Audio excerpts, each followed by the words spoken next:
Mr. Scro, baby, play a song for me. Have some Midwest emo riffing in the chorus. Hey, Mr. Scro, baby, play a Family Guy style riff over the Midwest emo chords that you're progressing. Hey, man. Dude, that was beautiful. Holy cow, is that for free? Dude, not only is it for free, but if I could put the guitar lines up and sell them as well as you do, I would do it. But no, I had to give the extra effort, dude, because this interview, it's been a long time coming. And this morning was crazy. So just thanks for following through today, man. Yeah, for sure, bro. Ladies and gentlemen, today for Connecticut Public Radio, we are live in the flesh with an innovator, an authentic, humorous meme creator, an adorable wonderkin of not only the guitar, but pretty much every fucking instrument the man has touched since 6th grade, okay? 3 to 4 hours, he's dedicating himself to certain instruments. His friends are like, hey, come outside, let's hang out, dear Prudence. And he's like, fuck no, I got a career about 20 years from now. I'm chilling right now. You know him, and if you don't, you're about to love him. The king of Midwest emo, California, born and bred, Floridian raised, TikTok emo riffin'. A short king. I don't know his height, but I'm taking a guess as one myself. You know him, you'll love him. The artist, Scro Baby. He's here tonight, folks. Scro Baby. Scro, I ask everybody 2 questions. The first one, very important, even though we've been shooting the shit for 7 minutes and got the Airbud debacle and my Bob Dylan jokes going. How you doing today, man? Is it fucking humid where you are? What's going on? Yo, bro, what is good? First of all, absolutely insane intro. I don't really know what I'm supposed to say at this point because you kind of just kind of put all my baggage out there for me. Yep, so, that's my job, dude. I'm good, man. It is not too humid where I'm at, thankfully, but it is very hot. It's 88 degrees. I think it will be either it was 90 or it will be 90. Yeah, it was 90 just a few hours ago at the top of the afternoon. And I just put on my AC, so hopefully I start feeling a little bit better. But I'm good, man. Hell yeah. I just turned off my AC. Audio's sounding good. And over where I am, it's only mid-70s right now, so not as crazy as 88 degrees. But I got 11 hot, not exactly humid questions for you, and as Nardwar has trained me. Very, very excited to speak with someone that cares about other artists they're into as much as I do. And, dude, this new tape is, at least to me, going through your older stuff, there's some songs I recognize. But the start of the new tape with the track, Bro's really out here teaching Japanese for free? Yes, sir. Dude, free. It's so sincere. It's funny. It's short king tempered. It has these fantastic sound effects on it, like a lot of your tracks do. But, Thank you. Yeah, man, of course. What was going through your head when you were constructing it? And is the question, am I still heavy? Something that you combat often, because it seems like the fans are the ones asking this. Man, great questions. These are questions that I hope people ask me because I put so much time into some of the stuff I'm doing. I'm like, does anyone get what I'm doing here? So I appreciate that. So, like, this mixtape that I just put out, it's obviously, like, long enough and hefty enough to be treated as an album. Yeah. But in my heart and soul, I didn't feel like I could call it an album because a lot of them are songs that I've kind of teased throughout the years, or it kind of started off as memes, dare I say, and then I ended up going like, you know what? I could like go in with this. Like, this is actually cool. Yeah. So it's kind of just, a mixtape, a compilation of songs over the past couple of years, and I don't know if they really feel like its own world and entity. So because of that, I wanted to be very clear with the intention of this collection of songs that I made. And I'm not afraid of breaking the fourth wall. I don't fuck with the fourth. Oh, am I allowed to curse? My bad. Oh, dude, fuck yeah. You can curse. Go right ahead.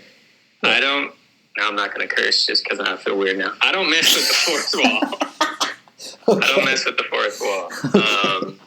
I know there's a lot of art. Most artists out there, they're very, they make their own universe and they're all mysterious and crazy and they don't, whatever. But I like being a silly guy, and I'm just a silly guy at the end of the day. So I was like, I don't really care. I'm just going to make an intro track talking about this and making sure that everyone knows this collection of music should be maybe not taken so seriously as an earth-shattering manifestation of my entire being, but rather a fun collection of songs that I've made throughout the years that didn't really have a place anywhere else in my life, but I thought they all went together nicely. So, yeah, that's that.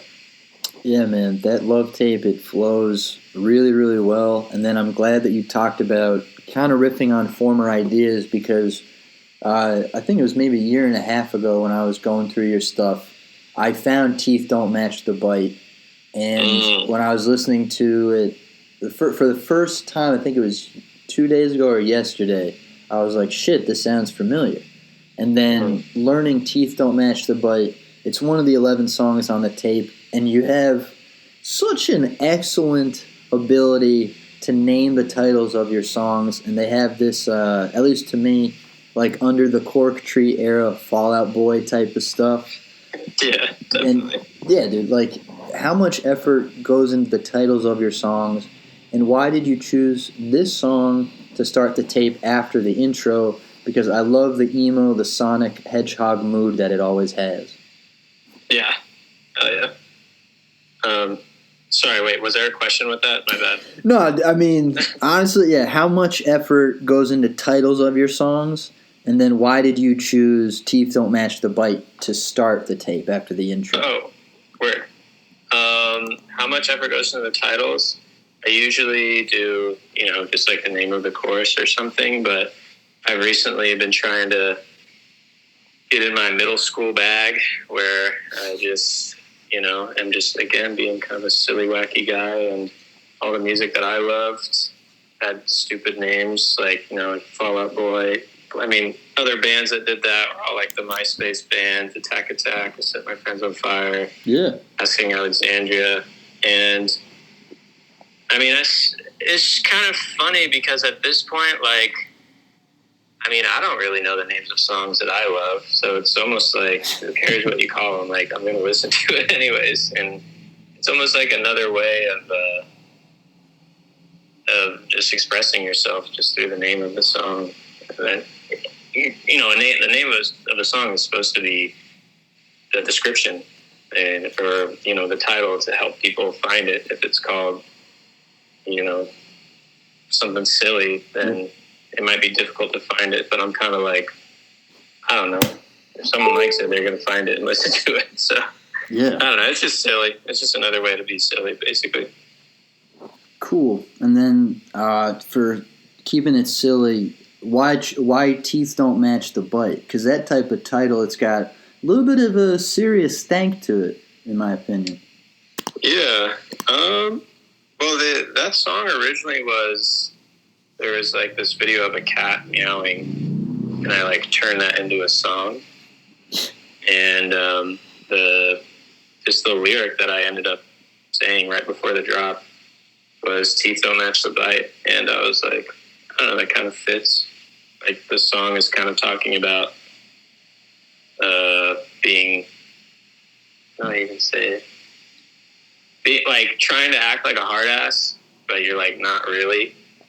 Yeah. And you're doing your best, but someone's holding you back, and they're calling you out on not actually being a hard ass. Like the cowardly lion type of effect. Yeah. So it's my teeth don't match the bite. I'm trying to act hard, but I'm just kind of like a little baby boy. Scro baby boy. Perfect answer. Leading into the next question, next track on the album. By the time the tape gets to Take Me Back, the level of samples used is immaculate. Like, not to kiss ass too much, but you literally outdo yourself every time where I'm like, oh shit, it's the It Takes Two. Wow! Yeah! Yeah. Wow! Yeah. And there just seems to be this more electronic, abrasive, yet somehow soothing work on this tape, a lot similar to your early beat-making days with SoundCloud.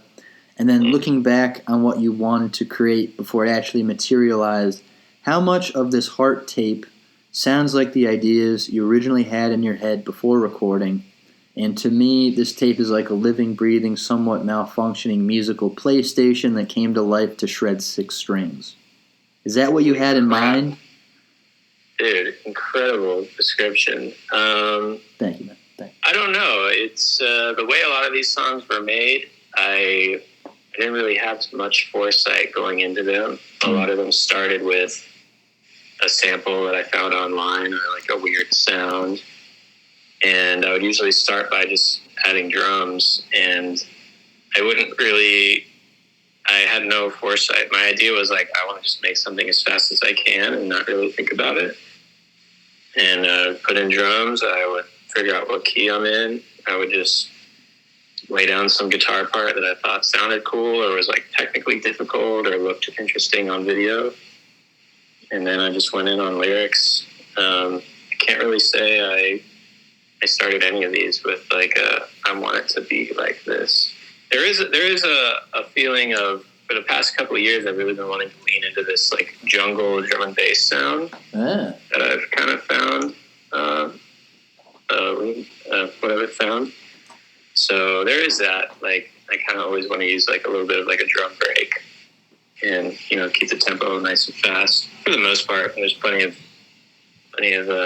you know, things not like that on the mixtape too. But when you're talking about trying your best to not pre-plan, you just want to evaporate it right from your head to your fingers with guitar stuff, what are some of your go-to comfort songs that you can relax and reliably throw them into AirPods, as I've learned? And what music gives you solace when you're feeling low, Scro? I can't lie, Breakins goes crazy. Okay. The sort of aesthetic and world that he's built with his music is very comforting. Not only is the music incredible, but it's like definitely like comfort music to me. And Porter Robinson's Nurture is super, super nice to always put on. And I've been listening to some Freddie Dread too in the car when I'm just chilling. I like the sort of sounds that he's rocking with. Hell yeah. So Freddie Dread, definitely something that helps you when you're feeling low. And I mean, specifically when I'm feeling low. Yeah, I mean, yeah, whatever you're feeling, yeah, to answer it. Yeah, I mean, when I was younger, I used to listen to this band Tiny Moving Parts all the time. They were like a true Midwest emo band when I was growing up. I mean, they still are. They're still making music and putting on shows. They're playing shows. But when I was sad, I would listen to them like on nonstop. I told my mom about that once, and she kind of laughed at me low-key, but not in like a you're stupid way.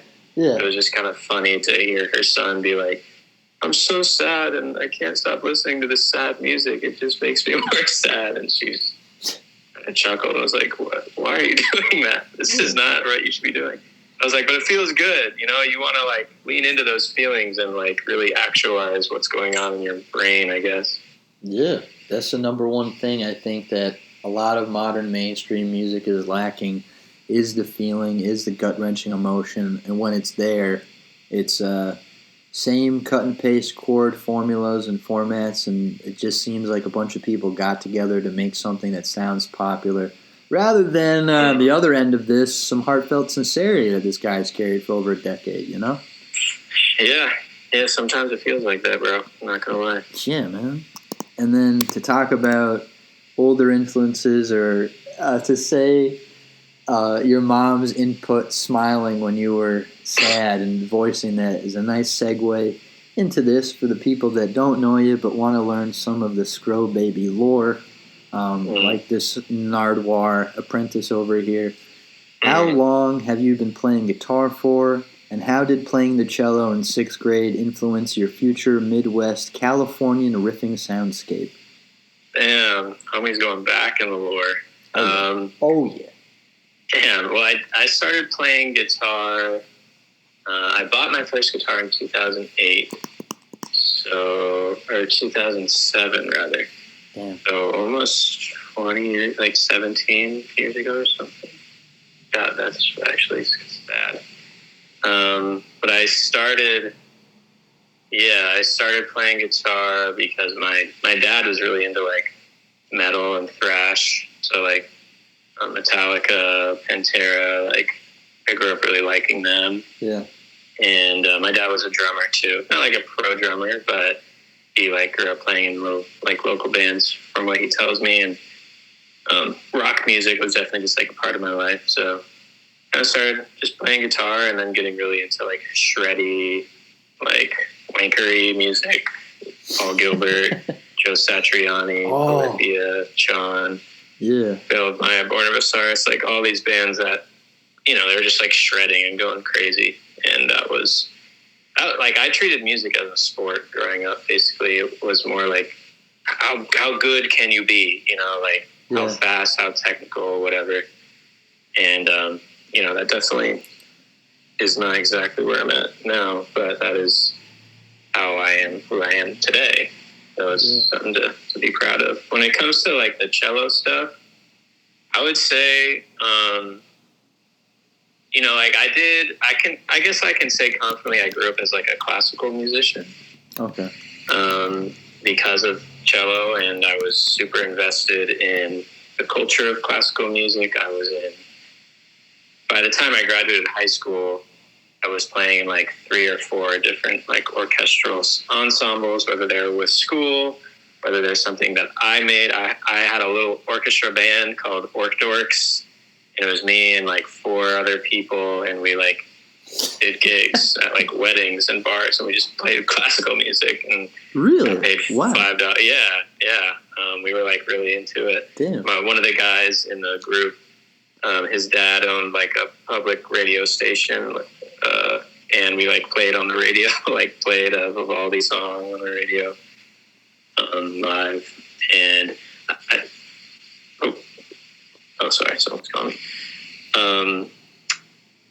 And I think just being in a part of like the classical culture again, just kind of reaffirmed me being like, how good can you be? Like how technically proficient, all these things. And I got really into music theory, and I have like a really good ear because of all of that, I think. Okay. I can't say like today, like it's more of like my upbringing, like how it like molded who I am, rather than like how it's a part of my life today, if that makes sense. Like, yeah. I can't say classical music like influences me today, but it's all like the music theory, like the proper technique, the proper,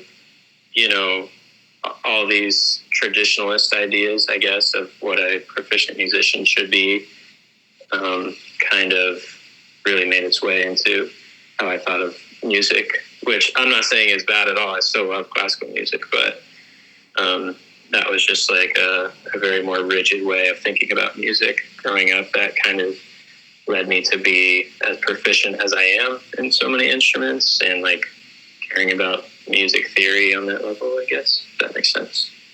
Dude, 110%. And I completely believe that you're someone that was raised in the classical mindset, the metal mindset. And when you're talking about guitarists with technical proficiency, one of the names piqued my interest, the guy that taught Buckethead, one of my heroes, Paul Gilbert, just seems like a shred king. But it's crazy. Have you ever, I asked you, your audial comfort food. You talked about Freddie Dread. But with Paul Gilbert, have you ever heard of a show, and this is my comfort food whenever I'm like, I wish I could buy weed, but I shouldn't, and I should just chill. Have you ever heard of a show called Rock Fujiyama? Rock Fujiyama, I have not. Man, it's this Japanese, I'll send you a link after the interview, but it's Paul Gilbert, Marty Friedman from some big 80s band, and they're just shredding back and forth doing game show stuff. And I don't know, I just wanted to dovetail into that. But okay, thank you for answering. I feel like for some reason I knew that Paul Gilbert was on like Japanese TV or something. Like him, I have like an image of him with like a bunch of Japanese graphics over his head playing guitar. That might be what you're talking about. Bro, I'd put maybe $100, not 200 on okay. it. But dude, I'll send the link after. It's so good. Oh yeah. Maybe one day we could do some Connecticut public radio where we replicate that with maybe another shredder. But thank you for talking That'd about crazy. Yeah, dude. And thanks for talking about classical music. Playing on the radio for your friend's dad at his station. I love that. Yeah. And just one of the things for my next question is I also love the jams you record over popular memes and the TikTok trends. And it's a real puff piece question, but is there a favorite of your mini jams that you have done? Because mine would be, you want to hurt me? Go ahead. From Family Guy. Or if you count it, which I just heard it this morning, and I'm not kidding, dude. I counted 7 times in a row I replayed this. The sheeeeeeeesh Halo theme cover is so delicious. Oh my god, that's almost what started it all for me, is that sheesh video. Really? Yeah, because like when I first started on TikTok in whatever year, 2018, maybe 2019, so I was just talking to Connor about this, Connor Misara. But, you know, like, I'm about to go on a little bit of a tangent, I think. So, I'm ready, sorry. dude. I'm ready. Let's go. So, like, you know, as a musician, you want to be successful, you need to gain a new audience. You know, it's not really enough to just tell your same 10 friends that you just made a new song. So at the time it was like, okay, Instagram, Facebook, YouTube, all that stuff, Twitch, I was doing all those things. When TikTok came out, I posted one video for fun and I got like 1,000 views on it. And I was like, whoa, this is like actually game changing. Like I got like 300, 400 views on Facebook in the day or Instagram or whatever. And I was like, okay, I'm going to just drop all that and just focus on TikTok. Like it was like an instant like shift. Because I had 0 following, but I got 1,000 views. It was like, what if I had more follow? Like, you know what I'm saying? So my idea was like, I'm just going to do whatever I can to get eyes on me in the context of music. So as long as like I'm holding a guitar, I'm singing, and but I was doing DJ videos, I was doing drum videos, and that's like kind of a little thing that I found some success with is duetting like musical sounding things that weren't supposed to be musical. So this sheesh Halo theme, all these things were like the first start of being like, okay, this is what is going to be a part of my image, is duetting stupid things online. Nice. But yeah, that being said, one of my favorites is I do really like Tito Meshlabai. I like that one a lot. It was originally a duet with like a cat meowing or something. And there's this Netflix show called Midnight Gospel. I don't know if you've heard of it. Oh, yeah. Yeah, there's this very touching scene of, because you know the show is actually just 2 people having a real conversation. It's like a podcast, right? The start of it? Yeah. And so in this one episode, it's the creator, oh man, I forgot his name. Whatever. It's the creator talking to his mom. And his mom has like has a set amount of time left to live. She has like cancer or something and has like a few months left to live or something. And they're talking about like death and like leaving each other and what that will look like. And the guy's name is Duncan. And it's just like such a touching, like loving, open, earnest interaction. that these, a son and a mother have together. And yeah, I duetted that with like what I came up with is just something I really like. It's like a very delicate, beautiful, heart-touching little riff, and it wasn't my most, my biggest hit online by any means, but I always look back and listen to that, and I feel like I moved a lot of people with that, and people really liked how I was able to frame that and touch on something that maybe we don't think about very often, which is the loss of our loved ones, and kind of being a little more open with that. And one of those moments where you go, I'm going to call my mom and tell her I love her and I miss her, So I really liked that video that I did. Hell yeah, dude. That's beautiful. And then when you're talking earlier about open up to your mom about feeling sad, it's got to be good to have that feeling of like, yeah, Ma, I was in the studio for like 6 hours. Yeah. I'm fucking burnt out, dude. Yeah, literally. That's some real shit. Yeah. And then with music, and certainly a big thing that I like isn't just the memery of what you cook up, the meme magic, as the hip young kids would say, but would you be doing more covers in the future? Because your cover of Rumble from a little while back is stanky delicious. And Thank you, bro. Dude, of course. And if there's a favorite cover of yours, another artist has done, a la Hendrix's All Along the Watchtower with Dylan, who would you pick? What song is your favorite cover? Of ones that I've done? Yeah. Is there a cover of yours that another... is there a cover that you've done that you would say is your favorite, but also another artist's cover that you thought was really great? Well, I do this cover of Clarity live that I played it on my last tour that everyone really liked, and I really liked too. One, the song's a banger. Two, I'm really stoked with what I ended up doing with it. And three, it's a little bit of a virtue signal to anyone that listens to it, being like, wait, this dude's playing like emo alternative music, but he's doing a cover of like a big EDM song. Right. And my hopes is that people are like, oh, he like fucks with whatever, like he's open to whatever genres. He's not just like this one, he's a multifaceted musician that isn't afraid to sing an EDM song, and kind of rocks with that. So I do really like that one of mine. The Rumble cover is crazy too. Like, I can't believe, looking back, I'm like, that is the most insane guitar part I've ever made in my life. Dude, yeah, and then when that beat drop happens, I was fully dancing in my kitchen. It's real good. Hell yeah. As far as like covers other artists have done, the one that I think about is Bon Iver.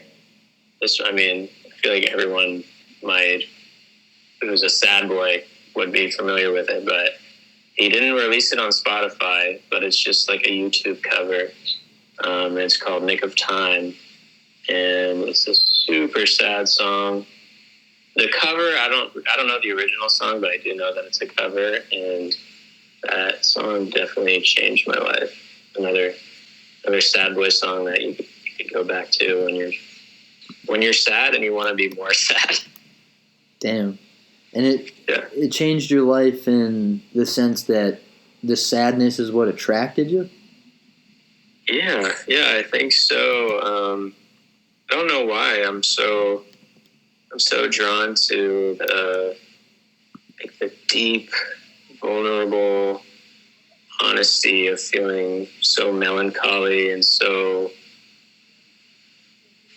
sad, and just the way he performed it and everything about it was like, I was just, I should go back and listen to it today because I haven't heard it in a long time, but it's just, I don't really have anything specific. It's just amazing. It's so good. Well, hell yeah, dude. Thank you for answering that, because hopefully that even draws not only more people to your music, but also when you're talking about doing that cover of Clarity and really garnering interest in people that aren't, or I mean, in people that want to peg you as one set type of genre artist. There's a lot of respect in being open about the genesis of your music. So, I mean, going from that with other songs, you've got this short beauty that I like called Sock Music. And wait, what is it? I think it's called Sock Music, from what I remember. Sock Music. Wait, it's not on Spotify. No, we're talking SoundCloud, old school. Oh, okay. Yes, I know Sock Music. I do know Sock Music. Damn it. I've got this next thing after this question. It'll tie into the genesis of who Scro Baby is. But, damn, if you were to make a song called Shoe Music, what would it sound like and what type of footwear would it be about? A little birdie told me that you loved Vans slip-ons growing up. Nice. Yeah, if I made a shoe music thing, it would probably be like, because it was from a video of someone doing something weird with their shoes. Like, I'm imagining someone, like, they got a lot of mud on their shoes and they're outside, like, clapping it together, trying to get the dirt off. And then, just put a guitar over it and talk about how could I flip that into being, like, really deep? Someone taking mud off their shoes. Bro, deep in the mud. They're deep in the mud. They're stuck. They're deep in the mud. They're stuck. They're trying to get like baggage off of them. They're in the light, but they don't want to be there anymore. Yeah. Or maybe the sounds are too loud for them to take it. Like, they just want all of the everything to type shit like that. That would be shoe music for sure. Bro, I feel like I'm talking to David Bowie in the low era, snorting coke and eating chili peppers. That was cool to hear you unravel how you put together shit, and I believe it. That does sound like something you should do. Yeah, send me a video. Let's see what happens. Bro, all right. You know what? I'll get my boots muddy in the next few days. We'll do maybe a promo because that could be sick. That would be crazy. But all right, so this next part for the show. As people know, we're a parody of National Public Radio, specifically the uppity rich Greenwich, Connecticut sections that have too much money and too much time on their hands. Regis Philbin, folks. But they love doing wait, don't tell me, pop quizzes. And we do stuff here, kill, marry, fuck. We do guess this riff. The type of stuff you would do at an 8th grade sleepover. Hell yeah. But for this guy, folks... Someone, I've been on the hunt for this interview, been following him for a long time. We put together our first round, possibly ever, unless you come back, scrolling through Scro pop quiz trivia. Holy shit, this is going to go crazy. And going crazy like Gnarls Barkley, here are some questions for you about how well you know beloved American emo riffing sweetheart, Scro. Scro, are you ready to play Scrolling Through Scro Baby? I'm ready. Okay, ladies and gentlemen, here we go. Do-do-do-do-do-do. First question. Regis Philbin here. Love the emo rips. What is the first song Scro ever released on SoundCloud, at least the one still listed as your debut, over 12 years ago? Holy shit. I don't get multiple choice, do I? I just gotta go in. I mean, I'd have to... No, you're good. I was like, shit, I gotta make new rules? Damn, dude. No. I'm gonna get this wrong, but I do know that the first song that I put out proper as Scro, at least on Spotify, was called Directions. Is that it? Alright, so final answer... Is it going to be Directions? You're going with Directions. Which way is the right way? Is it Directions? Directions featuring Amelia Moore, I think her name was. That's not it, is it? It is not. Oh, my God. The first thing listed according to today, let me check the date, July 25th, Thursday, 2024, is a little ditty called Clear the Way. Do you remember that song? Nope. I do not. I can guess, I can guess it might have been like a little Instagram riff that I made, but I'm going to have to check that out because, God, I do not know what it could be. Why would it be anything else other than the first track I made? I don't know. I'll have to go back and listen to it. Yeah, it's, I mean, not to explain your whole career to you, George Carlin voice, but it's before you return to SoundCloud in a sense. So, yeah, dude, 12 years ago, and you can hear, I'd say you're at like 75% to 70% of what your music would sound like. The only difference is excuse me as I burp fish oil pills, is the drumming. It doesn't have those break beats yet. But, okay, folks, we got 2 more questions. We've cranked up the difficulty. We might put it down a little bit with this next one, but here we go. Hold on. I gotta do a clarification for you. Okay. Scro, clear the way. This is put on falsely on my SoundCloud profile.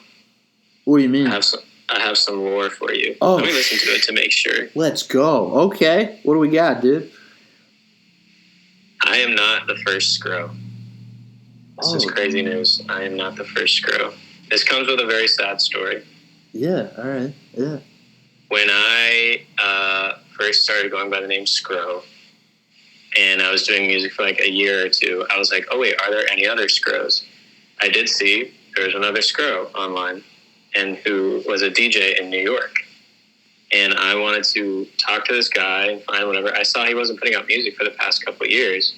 So I just wanted to hit him up and be like, yo, what's good? Like, I want to use this name. I don't want to. He wasn't like big or anything. Yeah. I wasn't able to get in touch with him. I was able to get in touch with a collaborator of him. And he gave me his full name. And he said he passed away a few years prior to me asking that question. I ended up looking up on Facebook. I believe he was about my age. He was into drum and bass. He was a DJ in New York. And I don't know if this is actually true, so don't quote me on it, but I believe it was a mental health thing that he passed away from. And wow.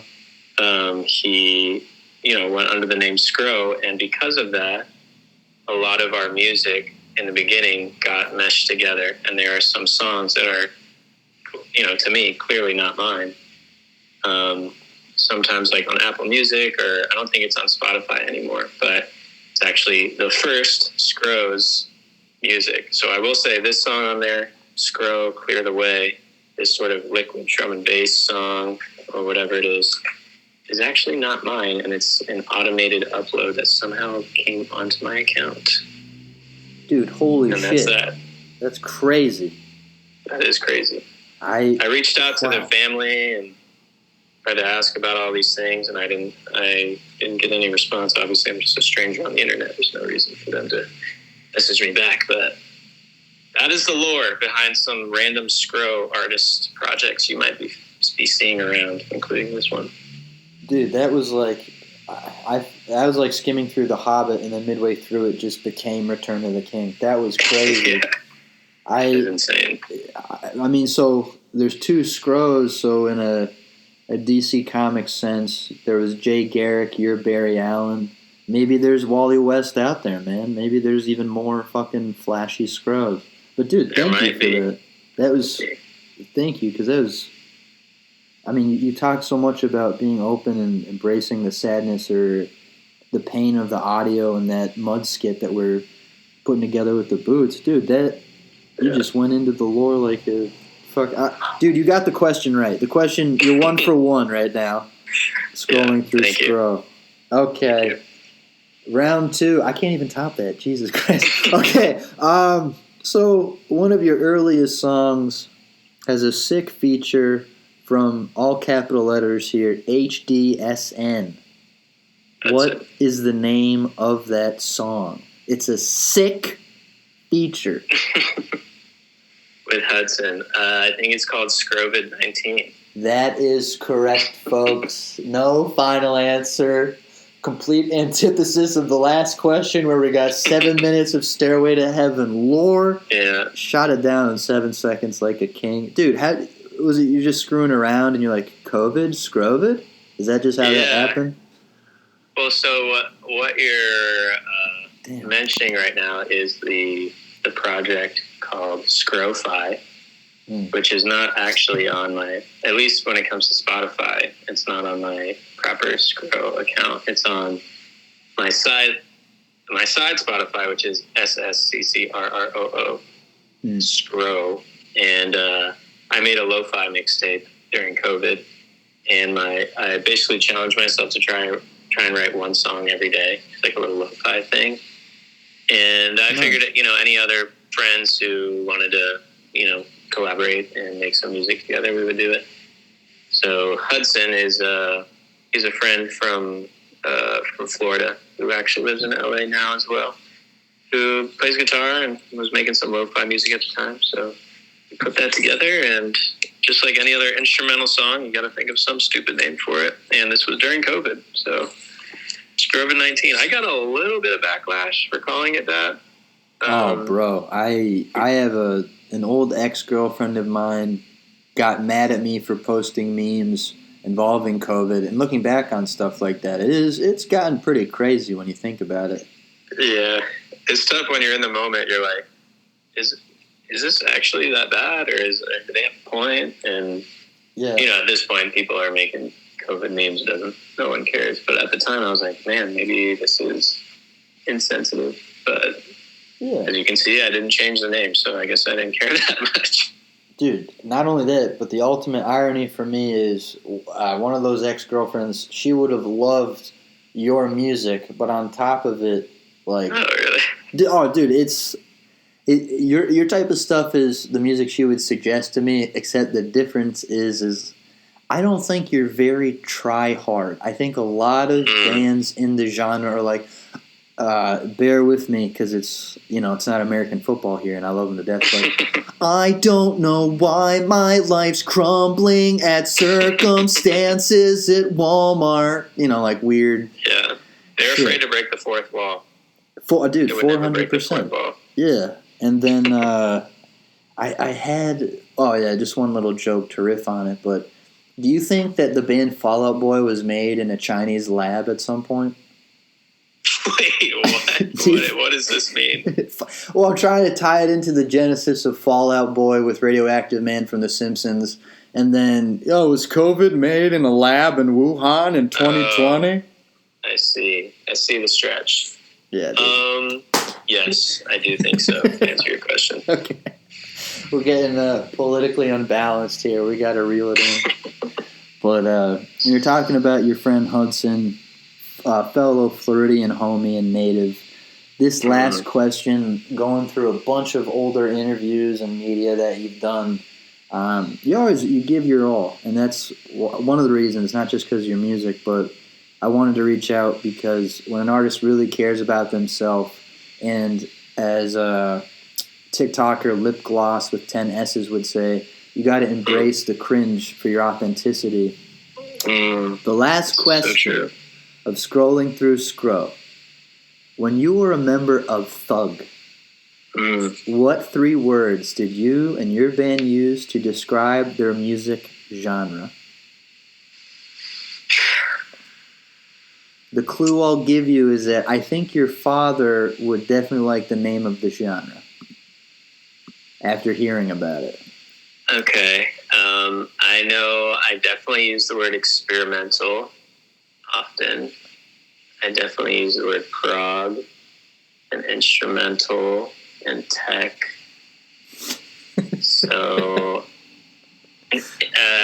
instrumental prog metal, instrumental prog metalcore. Ladies and gentlemen, Regis Philbin with Kelly Ripa. Can you believe it? Instrumental progressive metalcore. He's 3 for 3. He's 3 for 3. He's fucking done it, folks. Let's go. Who knows me better than me? No one. Dude, okay, and then on that clip, I'm going to just start playing the one with the Wurlitzer. And it'll just go for 1 minute and 47. Just me staring blankly. Dude, thank you for... That was phenomenal. Bro, that Tolkien... That was like Silmarillion... seriously, that lore was great learning about Scro. So thank you for doing our first round of scrolling through Scro ever. Scrolling through Scro goes crazy. Dude, you did scroll through Scro. It's God, man. It's God. I feel God in the Chili's tonight. It's God. We did it. Okay. Ladies and gentlemen, we got him. All right. We got two more for you, and then one that I always ask everybody. I don't want to take up all your time, but what were your days like growing up and playing in your infamous marching band? Holy freaking crap. Are you talking about high school or college? Yeah, Mr. Pewterschmidt. I'm talking about high school and college, yeah. Okay. Marching band was like... marching band was like my life. The same way how people... most people know me as a guitarist, and guitar being my life. Like, I lived and breathed playing drums, especially when I was in marching band. Damn. In high school, I did it for 3 years. The first year I was in the front ensemble, and I was playing the marimbas. In the last 2 years, I was playing the tenors, the quads. And it was awesome. The friends that I made in there, the things that I learned. I mean, I was just at a bachelor party this last weekend, and it was one of my best friends who I met in drumline in marching band. And it was incredible. I mean, it was really tough. It really pushed you, like, physically and mentally to try to memorize music. You had to be, like, very physically fit because you were carrying, like, 60-pound drums for 2 hours a day, sometimes 3. You're out in the Florida sun. And then, you're having to be, like, I personally believe that, like, drumline marching band culture is, like, one of the top, like, you can't fuck up. You're not allowed. Everything is perfect. And if you think it's perfect, you need to pick up 3 microscopes and look at it again because it's not perfect and you can do it better. And there's someone on the other side of the country who can play that 3 times better than you and who's only been playing for half as long type shit. And you need to get to that point. Like, it's very, maybe militaristic at times, but it's just the quality of abilities, just the insane level of talent you need to be a part of it. And that's what, the standard that I kept myself at, being in marching band in high school and college. And it's something that I think definitely helped me be who I am today, just as a musician, and being like, perfection is perfection, and you're either going to hit it or you're not, and you need to keep practicing until you get there. It definitely instilled a sense of integrity into my musicality. Dude, sure. Hell yeah, 110% going in depth once again, and then because it's all about parody over here. You were working with Nick Cannon at that time? Yes, I 100% was working with Nick Cannon. We were best friends. I thought so. Because Drumline, dude, you financed that with Hudson. You produced that film, I'm pretty sure? Right, I did produce it. Actually, I was Nick Cannon's body double for a few scenes. If you look back, you'll see me. That makes sense, because it's the same piercings and the same hats. I fucking knew it, dude. Oh my God. I can't believe that shit. And you also wrote Peaches and Regalia with Frank Zappa? Yep. Yeah, there's so many songs I forgot I did that one, but I did that one too. Yeah, I don't know why the fuck I thought of that. Okay.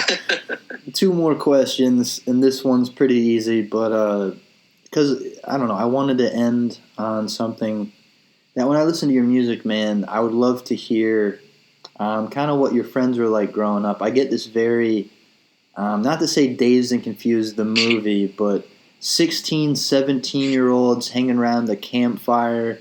Someone has cigs, maybe there's weed, a 40, but no one is really thinking about the consciousness of being.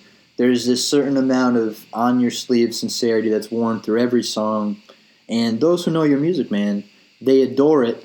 I'm one of them. Even the Sheesh Halo song's fucking good over here. Oh my gosh. But so I am one of those people, but I really do want to know. And you've given me a Zach Kreger, Whitest Kids You Know, to reference another person I interviewed, amount of depth. According to your closest friend, dude, he is a peach, and you guys should collab. But According to your closest friends, how would they describe you, Scro? What adjectives are often used by the homies to pontificate upon the man himself? I would like to think that my close friends would probably, how do I say, like, I'm very individualistic, I guess. I don't really fuck with peer pressure or fuck with trends and things like that. And I'm very okay just like being by myself and pretty secure and just like that. That's what like I imagine when I'm hanging out in a group of people.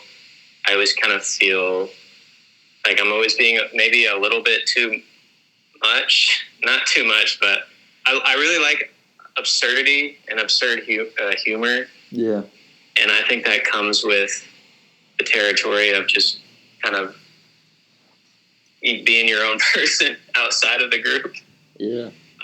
But that being said, I also think my friends would think I'm a very agreeable person and I'm easy to hang out with and maybe low maintenance, kind of chill and not too energetic.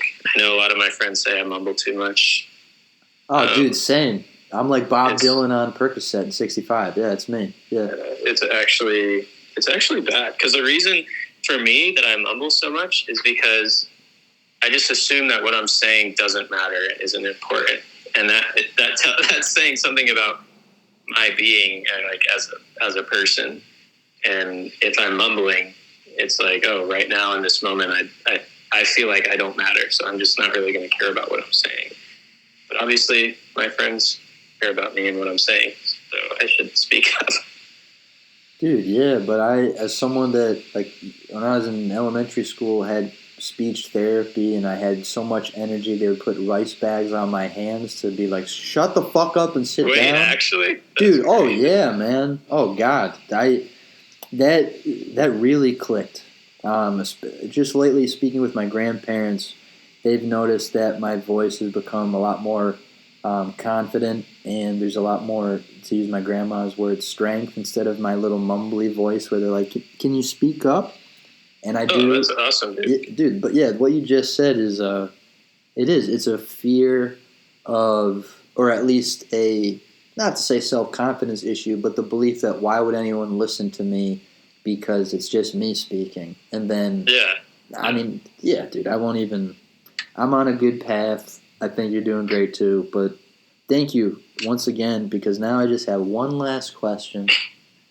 And for my first interview it's 11 years now with hip-hopper, Jewish wonderkind who loves his avocado on very, very delicious toast, Asher Roth. I asked him this question. He responded, hey, man, that's a really great question. Yeah. I was by my pool with my friend Jared, who I'm going to his bachelor party tomorrow. You're talking about bachelor parties and how fucking hot it is. It's that time of the year. Dude, it's that time of the season, to make a zombies reference. Scro, baby. Describe in as much detail as possible your ideal, perfect breakfast. If you're having coffee, is it iced? Is it black? Is there sugar? Would you have the Halo theme on in the background? Would you be having bacon and eggs? The eggs are over easy. The bacon's floppy, not too crisp, but one of those strips is a little bit crisp because you like living dangerously. A protein shake, a protein bar. Would you have caviar? Or maybe some avocado toast like Asher? Scro, baby. What would you eat? The people need to know. Okay, perfect breakfast for me.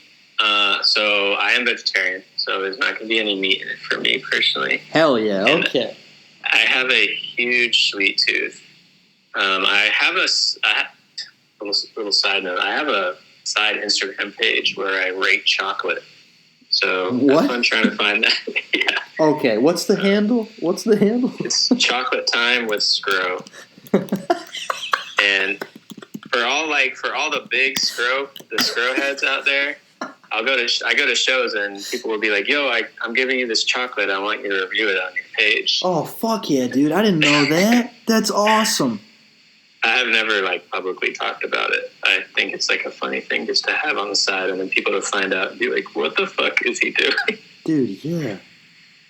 Anyways, so I mean, avocado toast does go crazy. I have it a few times a week. A good, nice, ripe, large Haas avocado with Killer Dave's multigrain bread. Nice. Oh yeah. Can't beat that. A smoothie, just strawberry banana with oat milk. That's crazy. I do love acai too, and that's going to tie in with the strawberry and banana as well. At this point, I'm probably really full, but hey, if I'm getting the breakfast of my dreams, I'm just going to keep it running. Yeah. I'm going to hit some chocolate chip pancakes. That's easy. Okay. And then I'm going to get some Cracker Barrel biscuits. Cracker Barrel biscuits. They're perfectly salted. A little bit too much salted, but it's perfect for me. And I'm going to have 2 scrambled eggs. And then I'm going to make a little sandwich out of them. And eat a little egg sandwich with the biscuits. And that's going to finish it off. And also the order that I eat them is very important. And it's going to be the chocolate chip pancakes are going to have to be last because I need the nice sweet flavor to be in my mouth at the end of the day. You know what I'm saying? Ladies and gentlemen, from Sasha Gray's lips to Scro Baby's mind. That little dude for 11 years. I think there's maybe 2 or 3 people that go in depth like that. One was Matthew Danger Lipman, a New York artist I love, who loves absurd humor too. And Zach Kreger with Whitest Kids You Know. Dude, thank you for talking about the fucking order of the order. That's literally, man, this interview... That's part of the curation. Oh. You can't just shovel it all in at one point. No. And then just as a fun bonus, and then, I know I'll cut the record short, stop recording, but do you have a favorite chocolate? So, my go-to is this Godiva chocolate, but it is kind of a nostalgia play, honestly, because it's what my dad always used to buy, just off the cuff, what he would always buy. Yeah. But also Ghirardelli, even though I'm kind of giving you the top 40 pop music of chocolate, but it's kind of just so good, I can't deny it, honestly. This is Casey Kasem's Chocolate Hour, the top 40 pops, number 2, Ghirardelli. Number 3 was Lindor. Damn. Right there. I got to get on that show, bro. I'm waiting for that. Dude, if you come back on, I'm telling, the only street cred things for me that matter are, if we can get the people we interview to follow us, and if we can collaborate and make something beautiful. Bro, I'd love to do a chocolate segment. That Muddy Boots segment, though, is the one I'm really going to push for. Maybe Chocolate Muddy Boots will be the name or something. I don't know. That'll be crazy. But, sounds like a hit to me. Dude, and a man who hopefully we get some radio hits, if it even matters. We hit him with 11, 12, I think 13 questions, some of them off the cuff. We've been here for over an hour. I did a Bob Dylan intro. I'll try to see if the audio was okay. Scro 2.0, as I've learned. Thank you for just, literally, man, this is the sincerity I was talking about. I almost feel like I'm sending you a psychedelic crown of warmth and ambiance that you can chill and maybe have some Godiva. But, send it over, bro. I need that shit always.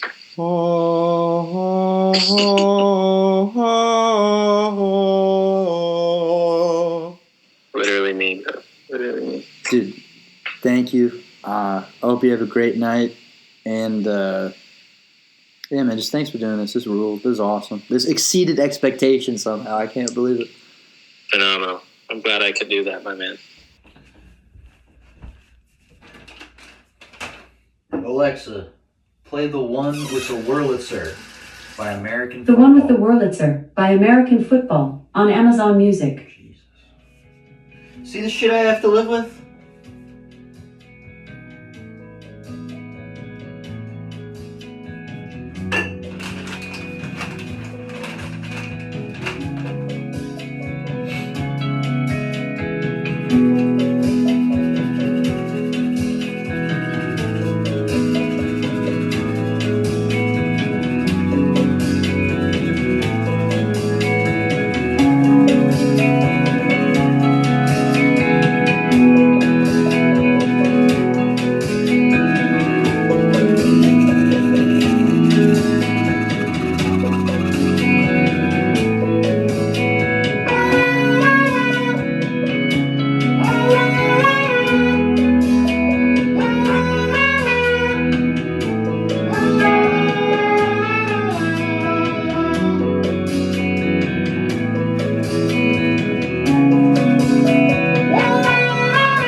vibe, okay?